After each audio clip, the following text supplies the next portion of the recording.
The morning was quiet. Birds chirped softly outside the train station as Captain Samir stepped onto the platform, carrying only a small bag and a heavy heart. He had just returned home after spending 10 long months at the border. His uniform was dusty, his face tanned and tired, but his eyes were filled with warmth and hope. There was only one person on his mind, his daughter. Alina Samir was a brave and decorated soldier. People respected him as a hero, someone who never stepped back in war. But only a few knew the soft side of him, the side that read bedtime stories, packed school lunches, and braided a little girl's hair when her mother wasn't around anymore. 3 years ago, he had lost his wife in a road accident. Since then, Alina had become his world. Every decision, every risk he took, every bullet he dodged was for her. Today, he was finally home, and he had a plan to surprise Alina at school. She didn't know he was back.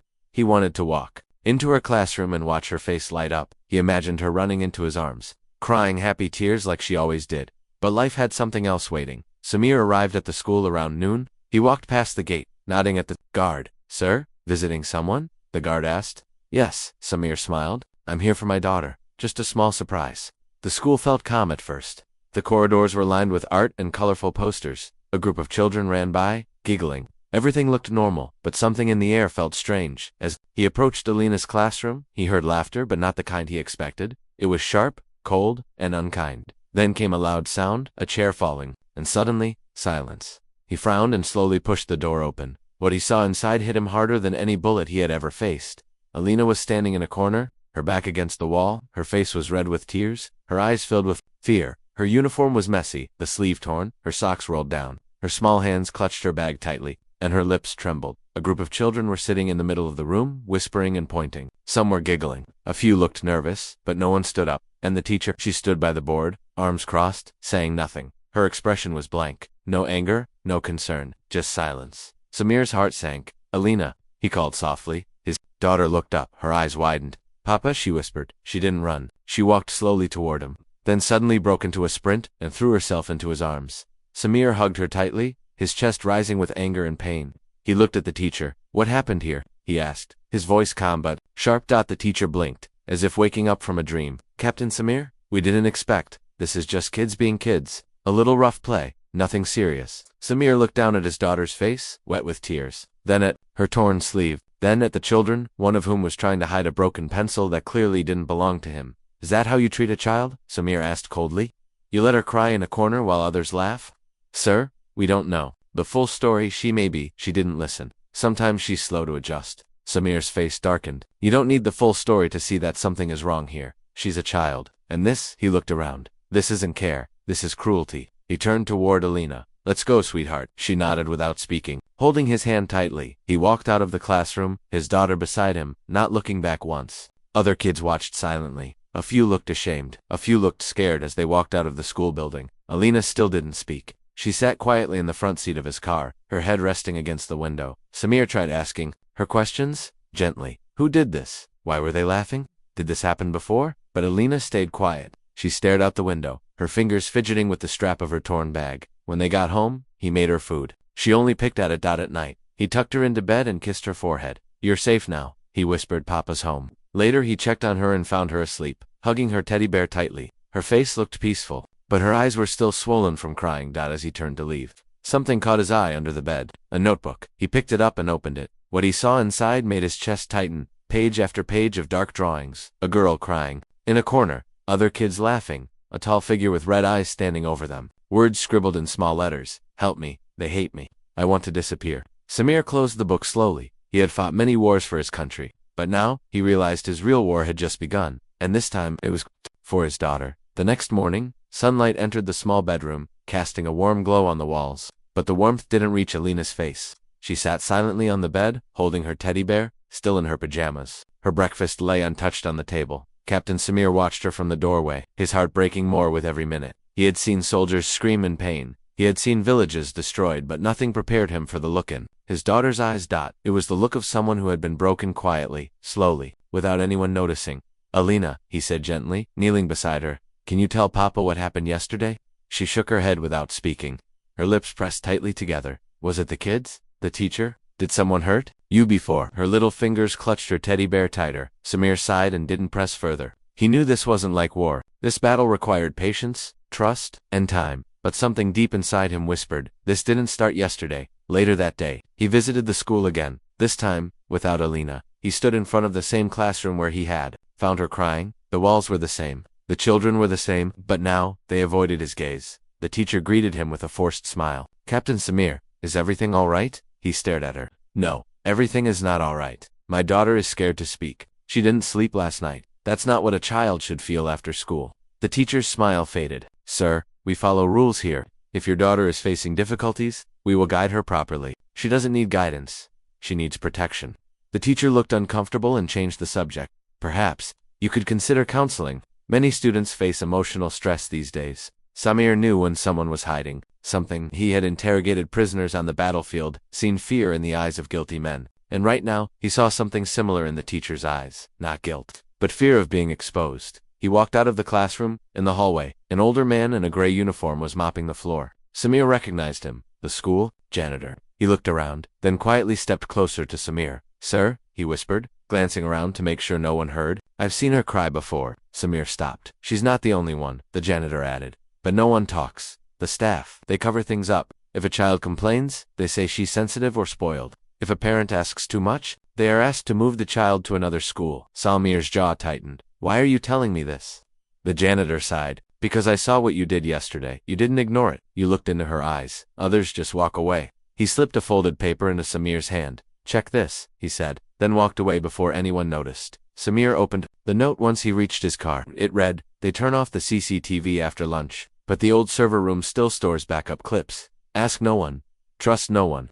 That night, after putting Alina to sleep, Samir sat alone with her drawings again. He flipped through more pages. In one sketch, a tall man with a red tie stood behind a group of children. All the kids had sad faces. Some had lines drawn like chains on their hands. One girl was drawn lying on the ground. Samir's chest grew heavier. Was this man real? Was he someone at school? A teacher? He gently woke Alina, sweetheart. He whispered this picture. Who is this man with the red tie? She blinked sleepily and looked at the drawing. That's the man who yells. He pushes Raza and pulls Mina's hair. He shouts when we talk. He told me I was dirty and loud. Samir felt fire rising in his chest. Who is he? What's his name? I don't know, she said softly. We just call him sir. He's not in my class every day, but sometimes, he comes and everyone gets scared. Samir held her close. You're not dirty. You're not loud. You are perfect. Her tiny arms wrapped around his neck. Will you go back to the army again? He paused for a moment. Not now. Papa is here for you. No one will hurt you again. But as he sat in the dark that night, Samir knew he had found himself in a different kind of war. A silent one. A war where the enemy wore ties, used words instead of weapons, and attacked young hearts instead of soldiers. And this time, the battlefield was a school, and his mission was his daughter. The next few days felt heavy inside the house. Alina spoke less, ate quietly, and rarely smiled. Captain Samir tried everything, games, ice cream, even her favorite bedtime stories. But something had changed in her. She wasn't just sad. She was scared. Samir had seen soldiers frozen in fear. This was no different. Only this time, the soldier was an 8-year-old girl. One morning, he dropped her off at school himself. She didn't look him in the eye as she walked toward the gate. Her shoulders were hunched, her bag dragging behind her. Samir didn't drive away. He parked across the street and waited. Minutes passed. Children laughed, ran, and played. But Alina stood near the wall, alone. She tried to tie her shoelace, but a boy came and kicked dust at her feet. Another girl whispered something in her ear that made her flinch. Alina didn't fight back. She just quietly moved away. Samir clenched the steering wheel. He could feel the rage boiling inside him, but he needed proof. He needed to understand why this was happening. Later that day, he picked Alina up early. They walked in silence. When they reached home, she went straight to her room. That night, Samir decided to dig deeper. He returned to the school after hours. The gate was locked, but a soft bribe to the night guard got him inside. He followed the directions from the janitor's note and found the door labeled server room, old wing. It was dusty, cold, and dark inside. Old computer units sat covered in cloth. Wires hung from broken walls. But one machine still blinked faintly. It had power. Samir switched it on and started checking the files. He clicked through folders by date, searching for video footage from the last week, and then, he saw it, clip from 3 days ago. The camera showed a hallway. Alina was walking with her bag, smiling at something in her notebook. Suddenly, a tall man in a red tie appeared behind her. He grabbed her by the shoulder and pushed her against the wall. The sound was low, but Samir could hear the words, "Don't act smart with me, girl. You're not special." Alina didn't reply. She just froze. The man grabbed her notebook and threw it in the trash. Samir single quotes S fists tightened. His eyes burned. He clicked on another clip. In this one, a boy Raza, he assumed, was being pulled by the ear. The same man was shouting, "You kids have no manners. Animals." No teacher stopped him. No one said a word. Samir copied all the clips onto a USB and shut the computer down. He left the school without looking back. The next day, Samir visited the school during parent-teacher hours. He stood outside the classroom and watched as a few parents waited for their turns. He noticed one woman, Raza's mother, standing alone. He approached gently. "Excuse me? Are you Raza's mother?" She looked nervous. "Yes, why? My name is Samir. My daughter Alina studies in the same class. I saw something about your son." She looked down. "Please, sir, don't ask me anything." Samir softened his voice. "Has Raza ever come home crying? Scared?" The woman's eyes filled with tears. She nodded. "He wakes up screaming. He's afraid of going to school. But when we complained once, they said we were lying. They threatened to expel him." Samir's face turned serious. "What if I told you I have proof that your son is not alone?" She looked up, shocked. Samir handed her a slip with his number. "Call me tonight. You need to see this." That evening, he got a call from her and 2 more parents. All had children facing the same fears. All had been ignored, silenced, or threatened. Samir gathered them at his home. He played the videos on his laptop. The room was silent as the clips played. Mothers covered their mouths. One father punched the table in anger. A grandmother cried quietly. "This man," Samir said, pointing at the red-tied figure, "is bullying our children, and the school is protecting him." "Who is he?" one parent asked. "I don't know yet, but I will find out. I need your help." They all nodded. The group agreed to write a joint letter, sign it together, and send it to the school board.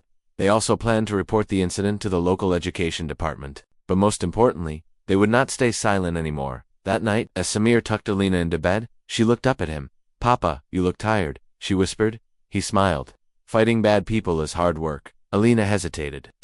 "You fight them at school." Samir kissed her forehead. "Not yet, sweetheart, but I will. I promise." Outside, the night was dark, but inside the soldier's heart, the fire had never burned brighter. This was no longer just about his daughter. It was about every child whose voice had been stolen. Captain Samir had spent his whole life fighting battles in uniform. But this silent, cruel war inside a school was far more personal. Every time he looked at Alina's quiet face, he remembered the clip from the old server room.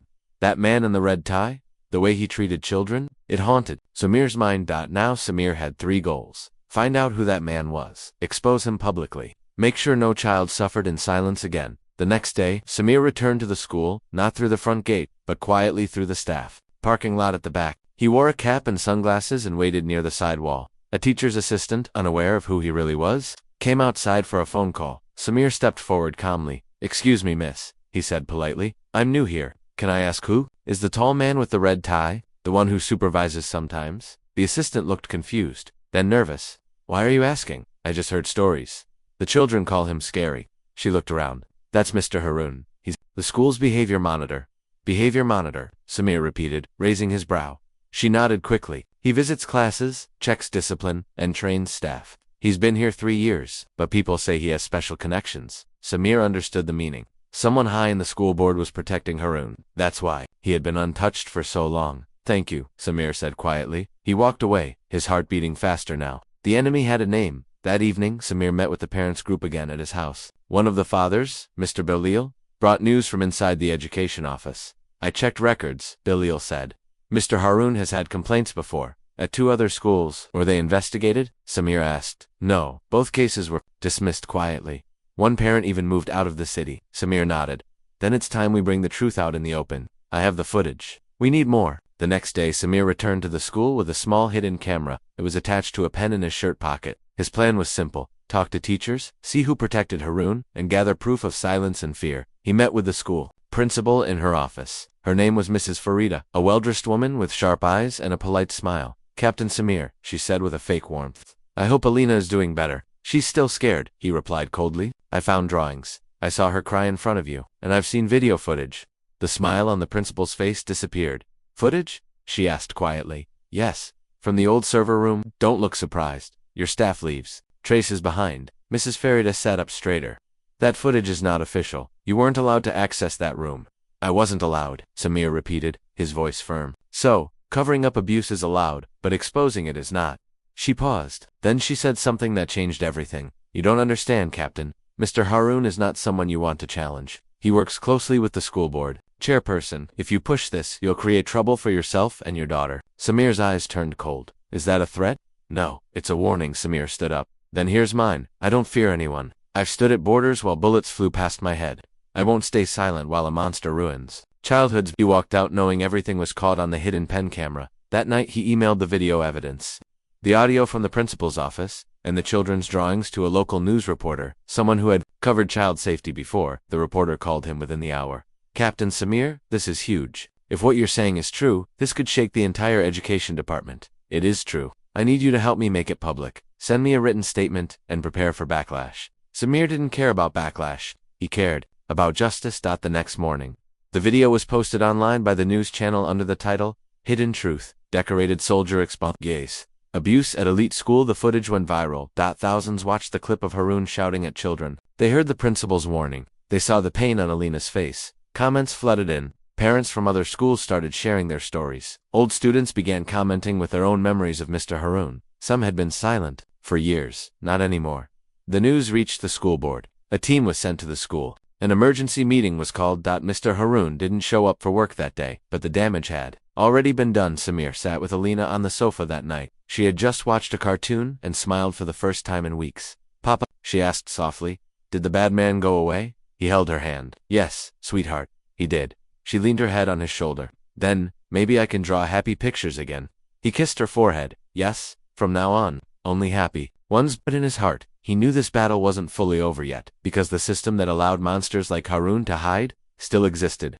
The sun had barely risen when Samir's phone began buzzing non-stop. His video was everywhere, trending on social media, shown on TV news, and shared by parenting groups across the country. Messages poured in from strangers, thanking him for speaking up. Some were parents whose children had suffered in silence. Others were grown-ups who still remembered their painful school days. Samir wasn't chasing attention. He was chasing justice, but just as he expected, the silence from the school was over, and now they were fighting back. That morning, Samir received a formal letter from the school administration. It didn't mention Mr. Haroon. It didn't apologize. Instead, it accused Samir of violating school rules, accessing private property, creating unnecessary panic, and worst of all, it warned that Alina's enrollment could be cancelled if he continued spreading false information. Samir stared at the letter in disbelief. They were trying to scare him, scare a soldier, a father. He placed the letter on the table calmly and called the news reporter. They've started pushing back, he said, which means the truth hurt them. The 20th reporter Farah agreed. The board is feeling the pressure. Your video has over 1 million views now. Parents are calling for investigations, but they want more than clips.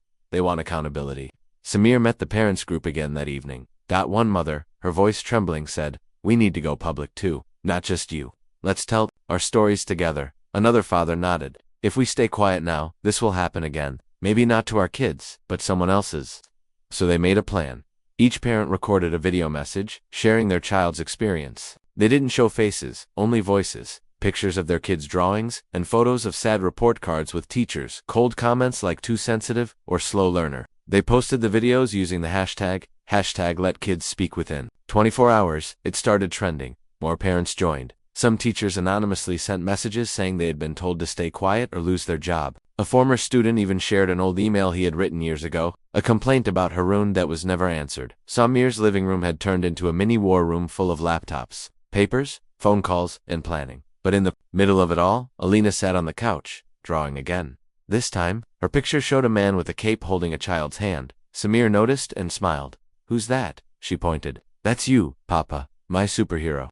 His heart melted, but he knew the fight wasn't finished yet. Later that week, an officer from the education department arrived at the school. The board was finally forced to take action. Investigations were opened, teachers were questioned, files were reviewed, but something unexpected happened. That same night, as Samir was locking up his gate, a black car stopped outside his house. A man in a formal suit stepped out and handed him an envelope.